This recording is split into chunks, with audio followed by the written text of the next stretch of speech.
Hello, this is Kay from KCM, and today I am doing a review with my wife, Jay from KCM. And she is working on lighting because we have different priorities.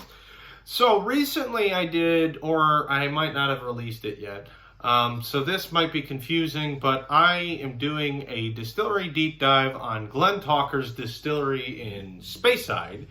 And in doing that video, I was exploring and trying the actual Glentauchers that I have right now, which I'm going to show you. This is a Chieftain's independent bottling of Glentauchers, 46% natural color, which is crazy because look at this. This is like, it's very, very dark. Very dark. It's obviously a sherry barreled whiskey, natural color, unchill filtered, all the great things that you want in a whiskey. But one of the things that happened before I did my distillery deep dive video is I watched a Glentauchers review from Ralphie, and Ralphie said really great things about it. The first few times we've tried this whiskey, we weren't... It was awful.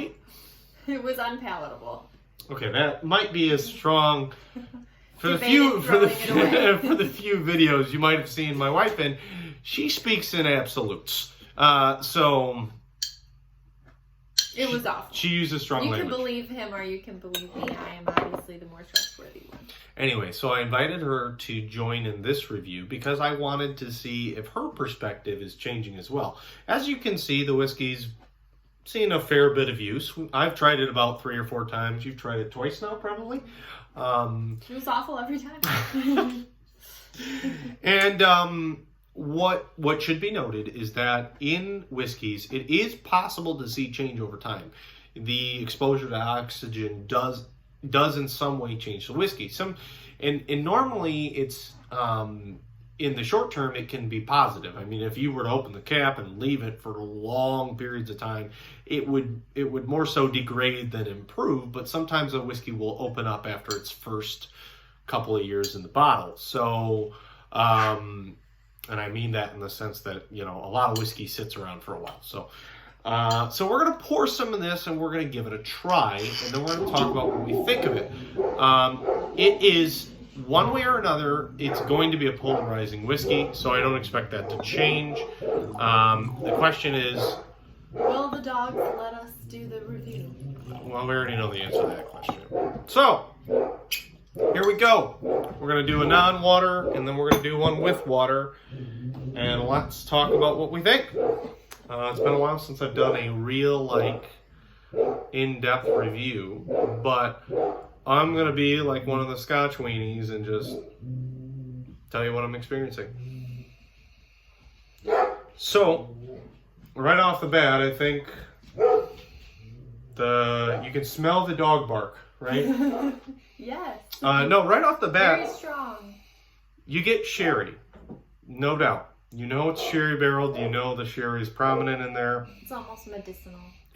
Like cherry, like medicinal cherry. Yeah, there is absolutely a medicinal. And the last time I tried this, that was something that kind of stuck with me, is that medicinal characteristic. That's what I remember about it being so awful. That it tasted like cough syrup. Yeah, there is a cherry note to it for sure. And it's... You don't get all that tartness from the cherry. Well, you're already jumping into it. We have different tolerance levels for patients, and so we'll do different reviews at the same time. That's fine. We're gonna do it. No, it's but you get a maltiness that you can tell some of the woods in there. You get some vanilla. You get some, there's also kind of a floral note as well. Herbal and floral notes. It doesn't... Orange peel. Yeah, a little bit. It doesn't, it sounds like it would be sickly sweet, but It's not though. It doesn't... It doesn't smell sickly No, sweet. it's got, like, the sweetness that you get from the sherry is there, but... It's cut by like this warm vanilla-y smell. Yes. And like a tart orangey smell. Yeah, so it's more like an orange peel, kind of orange zest. It cuts that sweetness out quite a bit. It is, as far as the nose is concerned, it's well balanced. And it's, It does provide that malt forward experience as well. It's not too terribly. It's not one dimensional, actually. As far as the nose is concerned, it's reasonably complex. Yeah, it's pretty good. So you've tried it now a couple times. Yes. Is it what you remember? No. Okay. It's not what I remember. But it still has a lot of the elements of what I remember. The medicinal quality to it is definitely there. And I think one thing that's important is that once we kind of get the taste figured out and where we think we have a good handle on it, we do want to add some water, let that water set in, and kind of explore it that way as well. So, I mean, I said kind of a few minutes ago, this is polarizing. I think you would agree that there's definitely going to be people who don't enjoy that type of characteristic to it. I mean, this tastes a lot different than I remember it, but there still is a large portion of medicinal, like, flavor components. Like, there are a lot of other things coming out, though, that make it more appealing and kind of round out that medicinal cherry flavor, but it's still there. All right, let's talk about how this thing tastes. Oh, I already went there. Mm-hmm.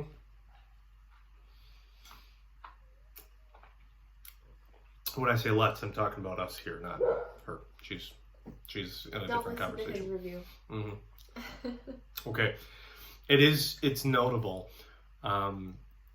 Less spice in the nose, but when you taste it, you get a lot of spice. There is a zesty, spicy type of, and orange peel is a nice descriptor of some of what you get in there. There's that combination of, and in the sherry, there's some nuttiness, but the sherry it feels like the sherry is contributing more orange than like the raisiny grape type of sherry that you're used to.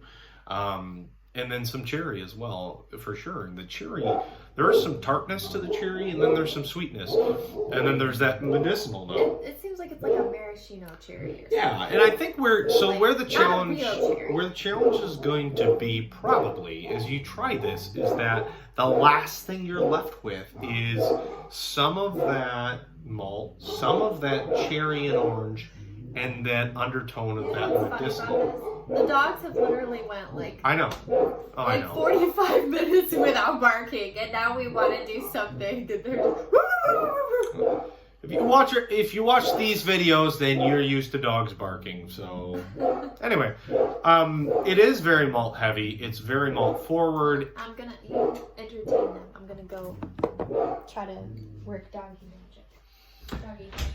So I think what's important in this whiskey is to recognize that kind of semi-bitter, semi-medicinal note. And it's almost like when you taste a peated whiskey that's got some of that medicinal quality to it, and you're kind of like, I don't know if I like that, but it is interesting. It's a little different. That's a little bit what we get there. And there's kind of this small, like, tobacco oil sweetness in there or not sweetness, sorry, but like a, kind of a little tinge of tobacco on the finish. That's a hint. Yeah, it's just a kind of interesting. It's a hint of tobacco. What I really want to emphasize is that this is a very very good quality or complex type of whiskey, even if the flavor isn't something you're into. And that's where I think I originally was really struggling to kind of jump on board. The flavor initially was absolutely awful. It was like just very strong, cough syrupy, sweet. Like it wasn't even a very interesting whiskey because it wasn't complex. Now it has so many more dimensions to it. You can taste the vanilla that you can smell. You can taste that orange peel. You can taste like cinnamon, nutmeg, spices. Yeah, so the spicy part is something that's really, even as it's just sitting in the glass, every taste it kind of is adopting more of that spiciness on the arrival in the body. It does have cinnamon and nutmeg, some nuttiness kind of coming into the finish. So there's definitely some complexity. Like a hazelnut. Yeah, it's I actually, this is pretty good now. You just wait until tomorrow. She'll say, it's the worst whiskey I've ever tried. Yeah, so how do you think this compares to other single malts in the category? Especially, so... this feels like very heavy compared to most single malts I've tasted. Most single malts I've tasted have much more bright flavoring. Yeah, so in Speyside specifically don't typically have that heavy characteristic. They're a little lighter, a little more floral, a little more fruity and things like this. And although this has some fruitiness to it. Very bold flavors. It's more like a Highland malt in a lot of respects. Is this something that, you know, is the medicinal quality the thing you don't like? Is there... Now I don't mind it, now that it's tamed back. Is this something you would drink? Yeah, actually, I like taking a couple sips of it. I actually am really enjoying this whiskey. All right, well, let's add some water. I've been told that too much water doesn't work too well with this whiskey, and I've actually experienced that as well. So we'll just do a little bit and see how that kind of helps her out. Water me. It's always an interesting review when your wife is involved. A better review is what he means.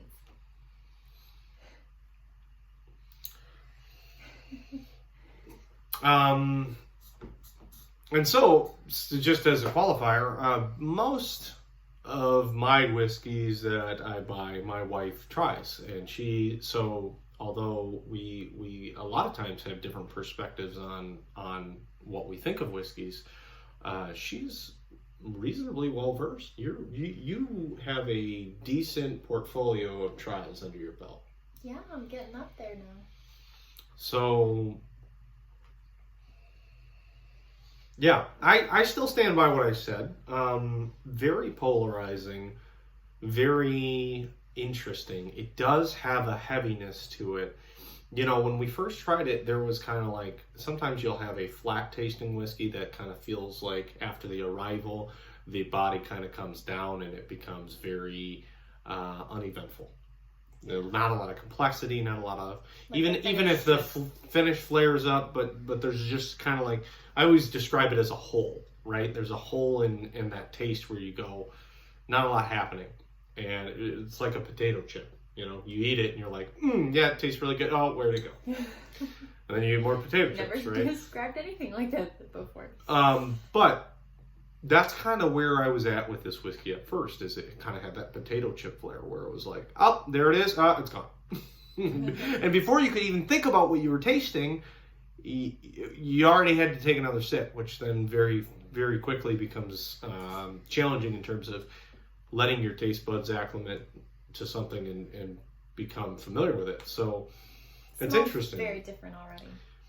Yeah, it seems like the floral elements of it are coming out a lot more now. See, I'm smelling more like butterscotch. Okay, I can see that. There's some candy, some like sugary caramel. Like, yeah, I got caramel out of it for sure. Like Weathers caramel. I don't know if I get the butterscotch, but that's pretty close, I guess, to caramel in some respects.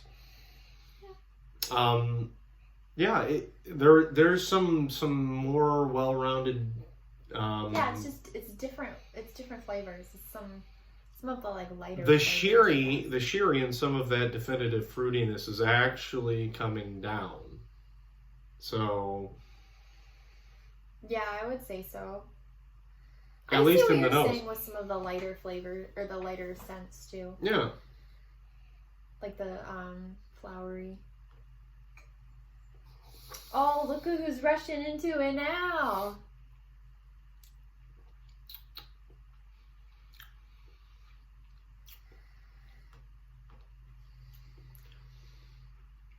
This is really interesting. Gonna wait until you try it to say what I'm thinking, but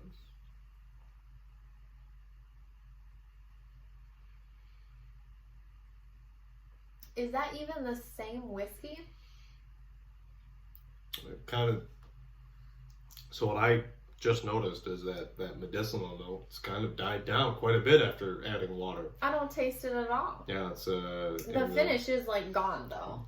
Kind of like a Christmas. Well, that's true. The finish doesn't last. You get a lot more body though. Yeah, a very ton of body. well-rounded body. It's like finished body done. Yeah, and so it kind of just and it's one of those things where, again, if you're trying to describe the experience when you're trying a whiskey, it can be sometimes hard. So I try and visualize it in some respects, and I think, okay, when you have that body, it's kind of one of those things where it's a very tapered experience. So you kind of, when you notice the flavors going away, it's already gone. So it kind of, this is weird, but it burns more.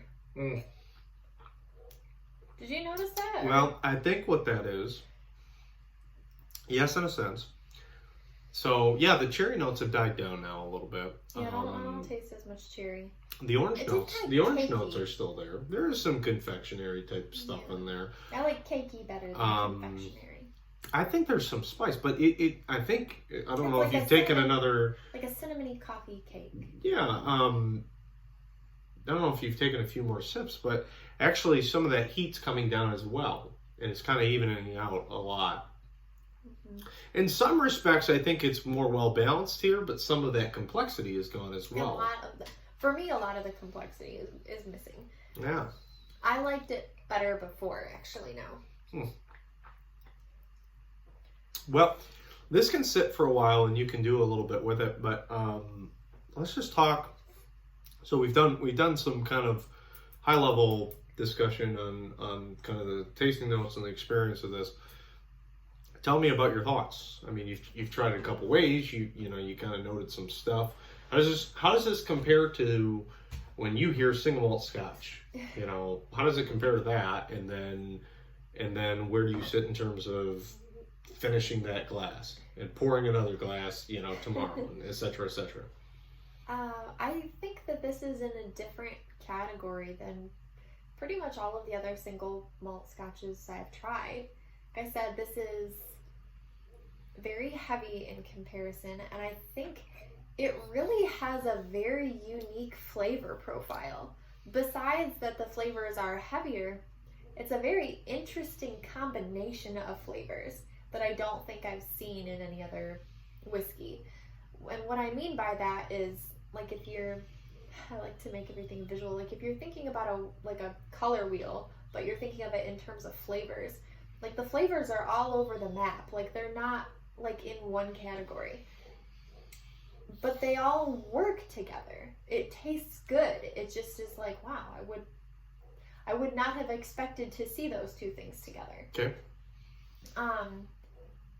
I don't like it as much with water, but I really liked it without the water, so I'm gonna have to change my opinion that it's a horrible whiskey. It's actually a really, really good whiskey. It just needed a little time to itself, I guess, to meditate and figure out its identity and what it was going to do with its life after it was opened. It brought so much more to the table now than it did like a year ago. Okay. 2 years ago when I opened it. So when you're talking to an audience and you're recommending to them, you know, who would you recommend this to? I actually really think this is a whiskey that a lot of ladies would enjoy, because it's not peaty, it's not super tobacco-y, which I think, at least as a lady, that's not a flavor that I enjoy very much, at least in whiskey. And it just has a lot of really pleasant, bold flavors, like something that you would appreciate in a dry glass of a deep buried red wine. Like, I would say that the profile is actually kind of similar. I mean, it's not nearly as fruity as wine, but I think that there's a lot of ladies that would really enjoy this and find this more approachable. Okay, interesting. From where I stand, this is not your everyday whiskey, and my perspective on it is that you want to be a little adventurous if you're going to buy a bottle of Glentauchers. Primarily because it isn't what you would probably expect with a lot of single malts. It does come with a lot of interesting character to it. It's not the most complex whiskey in the world, with or without water, and it's not the most delicate or refined whiskey either. So when you go into it, you're kind of saying, okay, those things don't necessarily matter to me. I want a unique experience. I want something different. I want something creative. An independent bottling of Glentauchers would be a good pick. Whether or not you're a lady and you like it, I mean, that depends on your taste. But if you try single malts and that's something you enjoy, yeah, I think that might be a solid recommendation. But do not mistake this for a wine, because it's not a wine. It's not a wine. This young lady will drink just about any Scotch under the sun. So our first date, she had Lagavulin 16 year, It was a nice peaty Scotch, and she was very. And you know what? After our date, the hair popped out of my chest. Yeah, that's Like, true bam. fact. So, anyway, this is why don't we do a number? What would you give this? I normally do quarter point scores, so out of 10. What would you give it? I would give this 8.25. I think I am close. I think I'd give it an 8.5. So there you go. Whatever you want to take out of that, it's an 8.25 for ladies and an 8.5 for men. There you go. This has been KCM&J, and this has been a review of Glentauchers 15 Year by Chieftains. Hope you enjoy it, and if you want to see more, do stuff to see more. Cheers, hubs.